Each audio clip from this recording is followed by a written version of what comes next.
ഇതാണ് അച്ഛനും അമ്മയും കൂടെ നിനക്ക് കണ്ടുവച്ചിരിക്കുന്ന ചരക്ക്.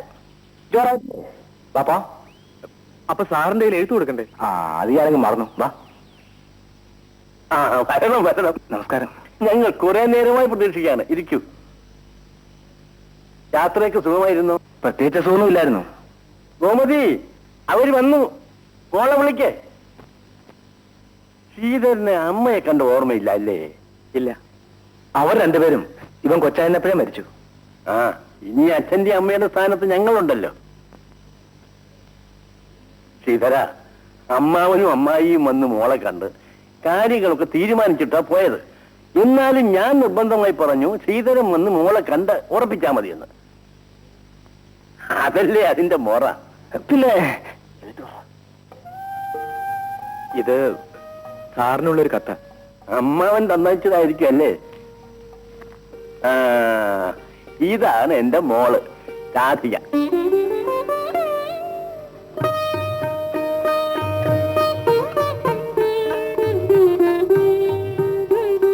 മോളെ, ഇതാണ് ശ്രീധരൻ. വായിക്കുന്നതിന് കത്ത് തിരിച്ചു വാങ്ങിക്കുക. ക്ഷമിക്കണം സാർ, ഈ കത്ത് സാറിനുള്ളതല്ല. പെണ്ണ് കാണാൻ വന്ന വെപ്രാളത്തിന് ഇവൻ ആള് മാറി തന്നുപോയതാ.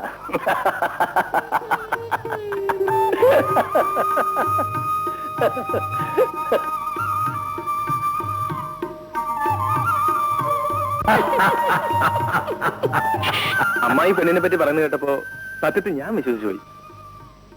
നിന്നെ ഒന്ന് കളിപ്പിക്കാൻ വേണ്ടി ഞങ്ങളൊരു തന്ത്രം പ്രയോഗിച്ചതല്ലേ മോനെ? പക്ഷെ പൊളിഞ്ഞുപോയി. പക്ഷേ ശ്രീധരന്റെ സ്ഥാനത്ത് നിന്റെ മോനായിരുന്നെങ്കിൽ എന്തു നടക്കുമായിരുന്നു? ഞാനേ ആ വേലക്കാരി കെട്ടിക്കൊണ്ട് പോരുമായിരുന്നു.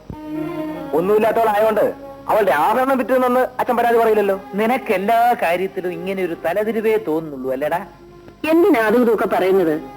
എല്ലാവർക്കും ഇഷ്ടമായ നിലയ്ക്ക് കല്യാണം ഇനി താമസിപ്പിക്കണ്ട, ഉടനെ അങ്ങ് നടത്തണം. ഉടനെ മുഹൂർത്തം നിശ്ചയിക്കാം. എല്ലാ കാര്യങ്ങളും ഞാൻ തന്നെ നടത്താം. ആ താലി കിട്ടുന്ന ജോലിയെങ്കിലും ശ്രീധരന് വിട്ടുകൊടുത്താൽ കൊള്ളാം. മോനെ, തീയതി നിശ്ചയിച്ചു കഴിഞ്ഞാൽ ഉടനെ കല്യാണക്കുറി അച്ചടിപ്പിക്കാൻ കൊടുത്തേക്കും. അമ്മേ,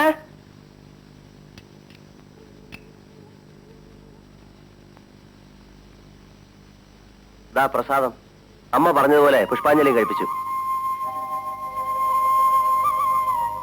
എന്റെ മോനെ, നിന്നെ ഇങ്ങനെയൊന്ന് കാണാൻ അമ്മ എത്ര കാലമായി കൊതിക്കുന്നു. അമ്മയെ ഞാൻ ഒത്തിരി വിഷമിപ്പിച്ചല്ലേ? അതൊക്കെ മറന്നേക്ക്.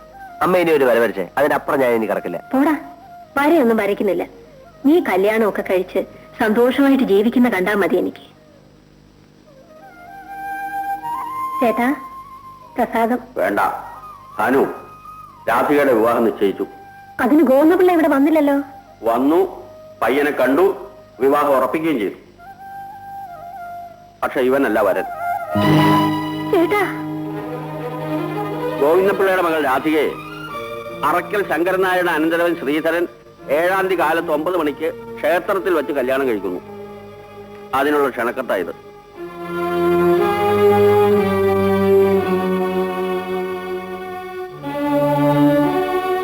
നീ ഇത് കണ്ടോ? കേട്ടു. ഇതിലെന്തോ ചതിയുണ്ട് ചേട്ടാ. ഉണ്ടാവണമെന്നില്ല. മകളെ വളർത്തിയ അച്ഛൻ അന്വേഷിച്ചിരിക്കും. അന്വേഷിക്കണമല്ലോ. മഴ നിന്നാലും മരം പെയ്യുമെന്നൊരു ചൊല്ലില്ലേ? സംഭവിച്ചത് അതാവും. ചേട്ടാ, ചേട്ടൻ എവിടെന്നെങ്കിലും ഒരു പെണ്ണിനെ കണ്ടുപിടിക്കണം. 7-ാം തീയതി അതേ മുഹൂർത്തത്തിൽ തന്നെ എന്റെ മോന്റെയും കല്യാണം നടത്തണം. വേണ്ട, ഇനി എനിക്ക് വേണ്ടി ആരും പെണ്ണ് കാണണ്ട. ഈ ജീവിതത്തിൽ എനിക്കിനി വിവാഹമില്ല. മോനെ, ആഗ്രഹിച്ചു, കിട്ടിയില്ല. ഇനി വേണ്ട.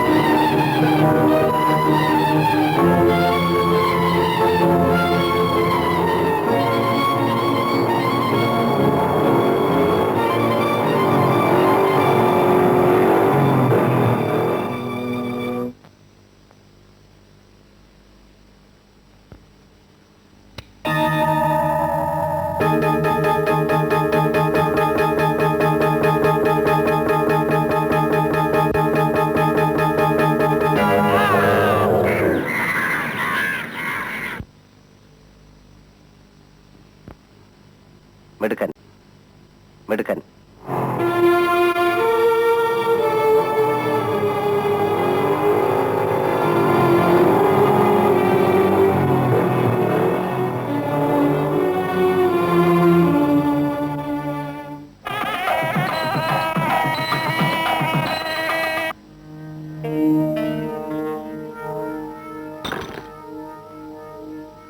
എവിടാ ചേട്ടാ അവിടെ കല്യാണം? എനിക്കറിയില്ല ആശാനെ.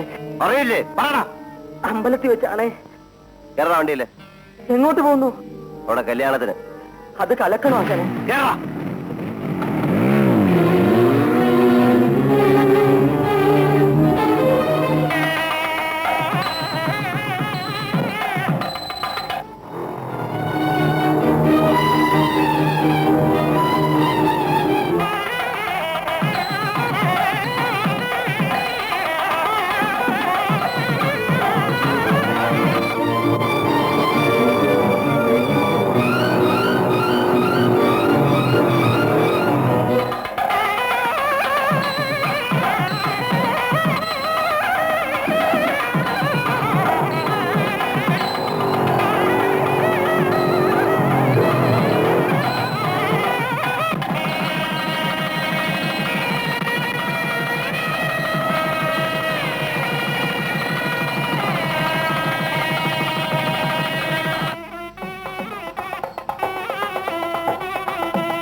ഈശ്വരനെ മനസ്സിൽ ധ്യാനിച്ചുകൊണ്ട് വലതുകാല് വെച്ച് കയറിക്കൊള്ളു.